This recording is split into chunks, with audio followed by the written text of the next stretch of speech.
For power tools and gardening tools, Murata's high-output lithium-ion secondary batteries.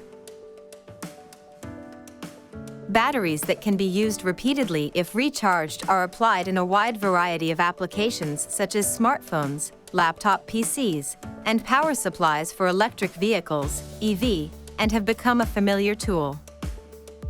Its application has expanded to include power tools and gardening tools. Battery use in power tools. Conventionally, corded power tools that were used connected to power sockets were applied, but there were issues such as the following. The tools could not be used in locations without electricity. The work area was limited to locations the cord could reach.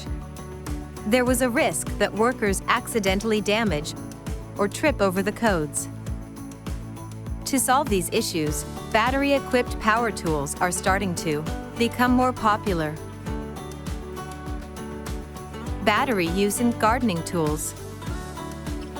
Conventionally, gardening tools are equipped with engines and run on fuel such as gasoline. Therefore, there were issues such as the following: environmental issues due to exhaust gas, effects to the surrounding environment due to noise and vibrations, physical burdens on workers.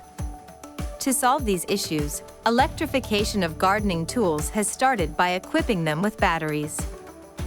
Challenges to achieve battery-powered power tools and gardening tools. We faced challenges in achieving the development of battery-powered power tools and gardening tools.